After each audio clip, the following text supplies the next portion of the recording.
Iran को लेकर आजम खान ने जेल से एक बहुत बड़ा ऐलान किया है और मुसलमानों से बड़ी अपील भी की है, जिससे हड़कंप मच गया। इस वीडियो में हम इसी पर करेंगे बात। नमस्कार, 4 PM पर आप सभी का स्वागत है। दोस्तों, ईरान और इजराइल के बीच चल रहे युद्ध का असर दुनिया के कई देशों की राजनीति और अर्थव्यवस्था पर दिखाई दे रहा है। भारत भी इससे अछूता नहीं है। देश में इस युद्ध को लेकर राजनीतिक बहस तेज है और आम जनता को भी भुगतना पड़ रहा है। अमेरिका इजराइल के साथ ईरान के युद्ध ने हर ओर हड़कंप मचा रखा है। दरअसल इस जंग की वजह से एलपीजी संकट ने हाहाकार मचा दिया है। खास तौर पर भारत में गैस की किल्लत से स्थिति खराब होती नजर आ रही है। घर की रसोई से लेकर होटलों तक इसका असर साफ दिखाई दे रहा है। हालांकि सरकार का कहना है कि किसी तरह का संकट नहीं है और लोगों को अफवाहों पर ध्यान नहीं देना चाहिए।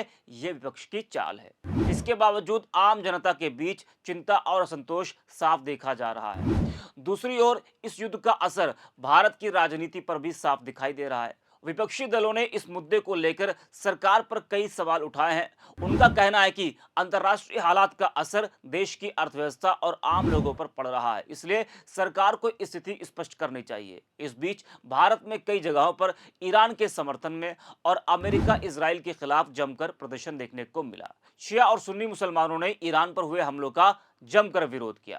अब इसी मामले को लेकर समाजवादी पार्टी के वरिष्ठ नेता आजम खान ने भी जेल से एक बहुत बड़ी अपील कर दी है। जी हां, बता दें कि आजम खान एक बार फिर अपने बयान को लेकर चर्चा में आ गए हैं। रामपुर जेल में बंद आजम खान ने अमेरिका ईरान के बीच चल रहे युद्ध को लेकर मुस्लिम समुदाय से एक खास अपील की है। उन्होंने कहा कि ईरान पर हुए हमले और उसमें मासूम बच्चों की मौत के विरोध में इस बार ईद सादगी के साथ मनाई जाए और काले कपड़े पहनकर विरोध जताएं।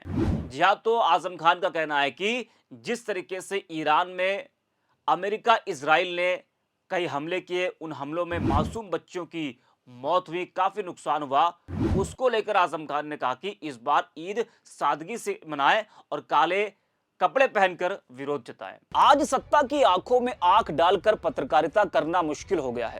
हम पर मुकदमों से लेकर चैनल को बंद करने का दबाव कई बार बनाया गया और अभी भी बनाया जा रहा है। मुश्किल दौर है, लेकिन हम हार नहीं मानेंगे। इसलिए 4 PM को आप सभी लोग ज्वाइन करें और निष्पक्ष पत्रकारिता को जिंदा रखने के लिए जितना हो सके हमारा आर्थिक सहयोग भी करें।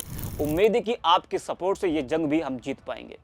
दरअसल रामपुर जेल में बंद आजम खान से उनकी पत्नी और समाजवादी पार्टी के नेता डॉक्टर तंजीम फातिमा और मुरादाबाद के सपा नेता यूसुफ मलिक मुलाकात करने पहुंचे थे। बताया गया कि यह मुलाकात लगभग 1 से 1.5 घंटे तक चली। मुलाकात के बाद तीनों ही लोग जेल से बाहर निकले। हालांकि आजम खान की पत्नी तंजीम फातिमा ने मीडिया से कोई बात नहीं की। आजम खान से मुलाकात के बाद तंजीम फातिमा कार में बैठकर घर के लिए रवाना हो गई। मुलाकात के बाद जेल के बाहर मीडिया से बात करते हुए यूसुफ मलिक ने आजम खान का संदेश साझा किया।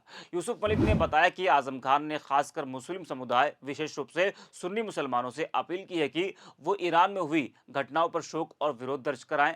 उन्होंने कहा कि ईद के दिन काले कपड़े पहने, काली पट्टी बांधे और नए कपड़े न बनवाएं। साथ ही ईद के मौके पर खुशी का प्रदर्शन करने से भी बचें। जरा आप भी सुनिए यूसुफ मलिक को। अब्दुल्ला आजम खान साहब से मुलाकात की और भाभी साहब थी, मैं था और सालिम भाई थे।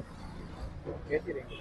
मुलाकात क्या होगी, जेल के अंदर कैसी होगी। एक पैगाम आजम खान साहब ने दिया है और मैं आपके चैनल के माध्यम से कहलवाना चाहता हूँ। आजम साहब ने कहा है मुसलमानों से मेरी और ख़ासकर सुन्नी मुसलमानों से ये अपील है कि इस बार ईद पे काले कपड़े पहने और हो सके तो नए कपड़े ना पहने। और ईरान में जो बच्चियों के साथ हादसा हुआ है, जो 150 बच्चियाँ 160 बच्चियाँ इन्होंने मारी हैं इसराइल ने और अमेरिका ने, उसका गम, काली पट्टी बांध के नमाज पढ़ें, काले कपड़े पहने और यानी कि कह कहे लगा कर ना हंसे हो सके तो।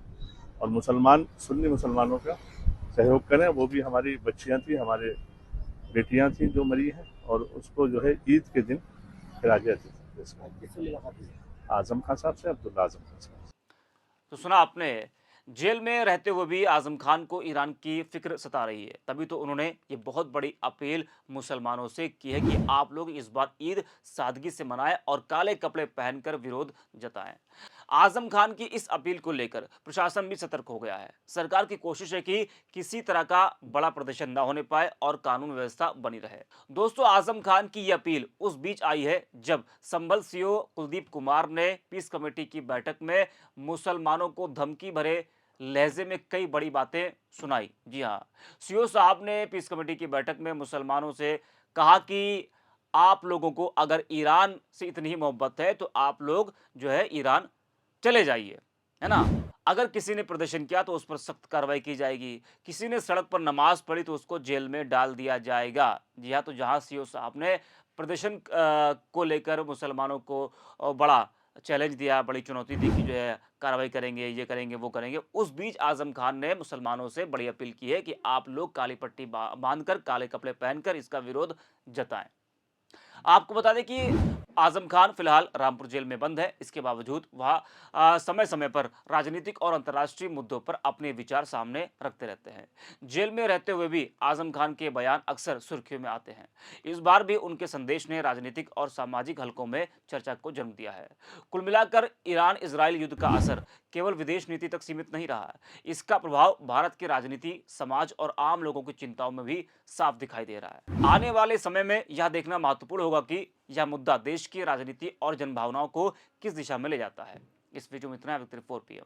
अब्दुल्ला आजम खान साहब से मुलाकात की और भाभी साहब थी, मैं था और सालिम भाई थे। कैसी रही? मुलाकात क्या होगी जेल के अंदर, कैसी होगी।